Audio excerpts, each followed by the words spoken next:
తెలంగాణ రాష్ట్రంలో బీజేపీ అధ్యక్ష పదవికి కల్లోలం రేపిందని చెప్పాలి.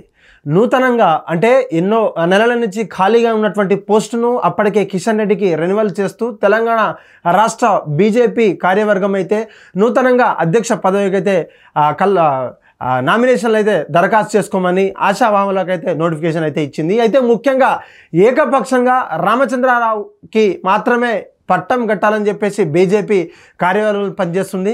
కానీ ఆ యొక్క అధ్యక్ష పదవికి అర్హులైనటువంటి మమ్మల్ని పార్టీ ఎప్పుడు గుర్తిస్తుందని కూడా అనేక ఆశాభావులు అయితే విచారం వ్యక్తం చేస్తున్నారు. ముందుగా గోషామహల్ నుంచి ఎమ్మెల్యేగా అంటే బీజేపీ ఎమ్మెల్యేగా గెలిచినటువంటి ఆయన కూడా దాదాపు తన భావం అయితే వ్యక్తం చేస్తున్నారు. అయితే రాజాసింగ్ అనే వ్యక్తి ఒక వ్యక్తి కాదు, ఒక శక్తి అని బీజేపీ నుంచి తన కమలం పార్టీ గుర్తు నుంచి గెలిచినటువంటి నేను పార్టీ కోసం ఎంతో సేవలు చేశానంటూ పార్టీ ఇప్పటికే నన్ను గుర్తించలేకపోయిందంటూ కూడా తన విచారం వ్యక్తం చేసినటువంటి పరిస్థితి. అయితే ఎన్నో ఏళ్ళుగా బీజేపీ ఆఫీస్కి రాని తాను ఇప్పుడు కేవలం రాజాసింగ్ అంటే విప్లవాత్మక ఒక విచిత్రమైన ఆలోచనతో ఈ పార్టీ ఆఫీస్కి అయితే రావడం అయితే జరిగింది. తన రాజీనామా అంటే పార్టీ నుంచి గెలిచినటువంటి తాను నాకు ఎటువంటి పార్టీ మద్దతు లేకుండానే ఈ రాజాసింగ్ నిలబడతాడు, నేనేం తప్పు పని చేయట్లేదు, బీజేపీ పార్టీ కోసం నేను అంతా అహర్నిశలు కష్టపడ్డానంటూ కూడా నన్ను నామినేషన్ వేయకుండానే నన్ను ఆపేసినట్లు,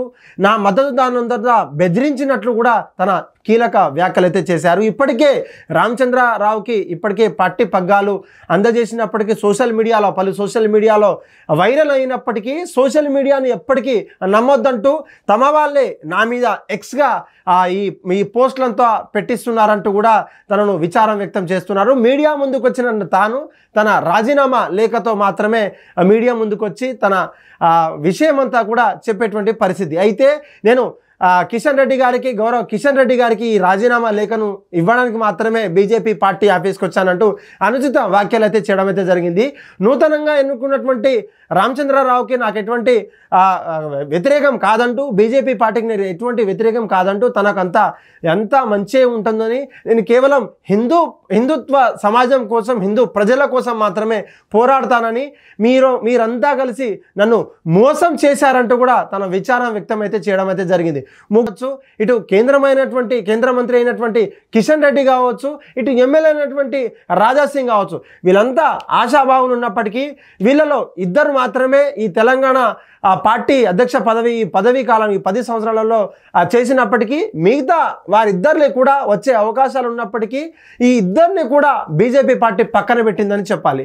అయితే ముఖ్యంగా అక్కడ హుజూరాబాద్ నుంచి ఎమ్మెల్యేగా సీనియర్ నాయకులు ఉన్నటువంటి ఈటల రాజేందర్ని కూడా ఈ మధ్య ఎమ్మెల్యేగా గెలిచిన తర్వాత తను ఆశాభావులైనటువంటి తాను ఇటు ఎంపీగా కూడా గెలవడం అయితే జరిగింది. తనకున్నటువంటి ఫ్యాన్ ఫాలోయింగ్ కూడా బీజేపీలో ఎక్కువ ఉందని చెప్పాలి. అయినా అటువంటి సీనియర్ నాయకులకు ఇవ్వకుండా ఇప్పుడు ఎవరినో తెలియకుండా తెర మీదకి తీసుకురావడం ఎంత సీనియర్ అయితేంది అనే కోణాల్లో కూడా దాదాపు ఆ పార్టీ వర్కింగ్ మిత్రులైనటువంటి పార్టీ వాసాభావులు కూడా వ్యక్తం చేస్తున్నటువంటి పరిస్థితి. అయితే పార్టీ కోసం మేమంతా పనిచేయడానికి సిద్ధంగా ఉన్నట్లు, మీరు నిజమైన కట్టర్ బీజేపీ హిందూవాదిని కూడా మీరు గుర్తించాల్సిన అవసరం ఉందంటూ కూడా తమ వాదననైతే వినిపించారు. చూడాలి, రామచంద్రరావు అనే వ్యక్తి ఇప్పటికే మాజీ ఎమ్మెల్సీగా ఉన్నట్టు తాను ఈ బీజేపీ పగ్గాలు అందజేయడంపై ఈ బీసీలకు త్వరలో బీసీ సీఎం ప్రకటిస్తాం, బీసీకి అధ్యక్ష పదవి ఇస్తామంటూ కూడా తను బీజేపీ ఎన్నో రోజులుగా చెప్పినప్పటికీ ఈ బీసీ వాళ్లకు ఇవ్వకపోగా దీని వెనుక ఏ కారణాలు ఉన్నాయి, అనేక కారణాల మధ్య అనేక అసంతృప్తుల మధ్య అనేక ఆశాభావులకు భంగం కలిగించేటటువంటి ఈ యొక్క విషయం తారాస్థాయికి చేరిందని చెప్పుకోవాలి. అయితే ఈరోజు కిషన్ రెడ్డి గారికి తన లేఖను సమర్పిస్తానంటూ కూడా వ్యక్తం చేసినటువంటి ఆయన కేవలం ఎమ్మెల్యే పదవికే రాజీనామా చేసేటటువంటి కార్యక్రమాన్ని తానైతే చేయడం అయితే జరిగింది. చూడాలి, ఈ రాజకీయ పత్రాన్ని అందజేసిన తాను కిషన్ రెడ్డి అనుమతిస్తారా, లేకపోతే ఇంకేమన్నా సర్దుబాటు ఏమన్నా బుజ్జగించులు చేసేటువంటి ఏమన్నా కార్యక్రమాలు ఉంటాయా, లేకపోతే ఇంకేమన్నా ఆశించినట్లుగా ఇంకేమైనా వేరే పదవులు ఏమన్నా ఇస్తారా అన్నది కిషన్ రెడ్డి పైన మాత్రమే ఆధారపడింది. కానీ కిషన్ రెడ్డికి సంబంధించినటువంటి కేంద్రమైన అన్ని పనుల్లో బిజీ అయినట్టు తాను కేంద్రం యొక్క అంటే నాకు కేవలం తెలంగాణ రాష్ట్రంలో కావచ్చు నేను వారి ఇష్టాలను మాత్రమే ప్రతిపాదిస్తాను, కేవలం హైకమాండ్ మాత్రమే ఈ నిర్ణయాలు తీసుకుంటుందని కూడా తను వెల్లడించడం అయితే జరిగింది. ఆ నిర్ణయం ప్రకారం పార్టీలో ఉన్నటువంటి అంతా కూడా ఆ నిర్ణయం ప్రకారమే నడవాలి. ఏదన్నా కొత్తగా రూల్స్ కానీ రెగ్యులేషన్స్ కానీ ఈ పార్టీలో ఉన్నటువంటి చీలికలు చేస్తే ఉపేక్షించేది లేదంటూ కూడా ఒక కీలక వ్యాఖ్యలు అయితే మనకు తెలుస్తుంది. ముఖ్యంగా ఈ రాజీనామా లేఖ దేనికి సంకేతం, దేనికి సూచిక అనే అనేక కోణాల్లో కూడా ఇటు రాజాసింగ్ ఫ్యాన్స్ కావచ్చు, ఇటు ఓటర్లు కావచ్చు, గోషామహల్లో ఉన్నటువంటి ఓటర్లు కావచ్చు, ఇటు మళ్ళీ ఫ్యాన్స్ కావచ్చు కూడా అనేక దిగ్భ్రాంతులు అయితే ఉండడం అయితే జరిగింది. ఇటు ఈటల రాజేందర్ కూడా ఒక కామ్ అండ్ మైండ్ సెట్తో ఉన్నప్పుడు ఈ సోషల్ మీడియాలో కూడా వాళ్ళ బాధను వాళ్ళ విచారాన్ని కూడా వ్యక్తం చేస్తున్నటువంటి పరిస్థితి.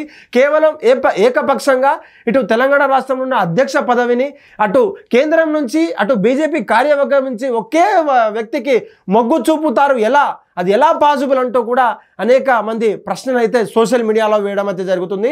చూడాలి ఈ కేంద్ర రాష్ట్రంలో ఉన్నటువంటి బీజేపీ ఇప్పుడు తెలంగాణలో ఎంత స్ట్రాంగ్గా రావాలనుకున్నా కూడా ఇటు బీసీ ముఖ్యమంత్రిని ప్రతిపాదించే క్రమంలో ఉన్నప్పటికీ కూడా వాళ్ళు ఫెయిల్ అయ్యారని కొంతమంది చెప్తుంటే, లేదు సీనియర్ వాళ్ళకే ఇస్తాం, ఏ పార్టీ ఎప్పుడు ఏం పని చేయాలో ఎవరికి అధ్యక్ష పదవి ఇవ్వాలో అధిష్టానంకి అంతా తెలుసు కాబట్టి ఆ అధిష్టానం మేరకు మాత్రమే పనిచేస్తామంటూ మీరు కూడా పార్టీకి గౌరవించి వాళ్ళ అనుచరులకు అంతా కూడా పార్టీకి దావతం చేసే విధంగా పార్టీని బలోపేతం చేసే విధంగా మాత్రమే పనిచేయాలంటూ కూడా ఇటు కేంద్ర మంత్రులైనటువంటి కిషన్ రెడ్డి కావచ్చు, ఇటు బండి సంజయ్ కావచ్చు వాళ్ళను కోరడం అయితే జరిగింది. ఈ బుజ్జగింపుల వ్యవహారంలో ఇటు గోషామాలకు ఎమ్మెల్యేకి చెందినటువంటి రాజాసింగ్ తప్పుకుంటారా, లేకపోతే ఆ యొక్క రాజీనామా లెటర్ని ఇంకెవరికైనా అందించి లేదంటే అప్రూవ్ చేసుకుంటారనేది, ఆయన అప్రూవ్ చేస్తే మాత్రం ఇటు జూబ్లీ హిల్స్ లో ఉన్నటువంటి ఉప ఎన్నిక అక్కడ కూడా రావడం తప్పదంటూ కూడా అనేక మంది నెటిజన్లు తమ కామెంట్ రూపంలో అయితే తెలవడం అయితే జరిగింది. హిట్ టీవీ యాప్, ఇందులో short news, live news, entertainment shows, movies, digital magazines తో పాటు మీ జిల్లా వార్తలను కూడా ఫ్రీగా చూడొచ్చు. ఇంకెందుకు ఆలస్యం, వెంటనే హిట్ టీవీ యాప్ ని డౌన్లోడ్ చేసుకుని ఫ్రీగా ఎంటర్టైన్మెంట్ పొందండి. Hit TV app, hit TV app, please download hit TV app. Hit TV app ని ఫ్రీగా డౌన్లోడ్ చేసుకుని ఎంజాయ్ చేయండి. మీకు నచ్చిన ఎంటర్టైన్మెంట్ కోసం హిట్ టీవీ యాప్ ని ఫ్రీగా డౌన్లోడ్ చేసుకుని ఎంజాయ్ చేయండి. హిట్ టీవీ యాప్ ని డౌన్లోడ్ చేసుకుని ఆస్వాదించండి, ఆశీర్వదించండి. ఇంతమంది సెలబ్రిటీలు హిట్ టీవీ యాప్ ని డౌన్లోడ్ చేసుకోండి అని చెప్తున్నారంటే ఎంత మంచి యాప్ ఆలోచించండి. అమెరికాలో చదవాలనుకునే వాళ్ళకి విశ్వసనీయమైన పేరు మన శౌర్య కన్సల్టెన్సీ. UK లో 1 year masters, UK లో 1 year masters, 2 years work permit up to 5 years visa. Contact Saurya Consultancy. Contact 89851 89851.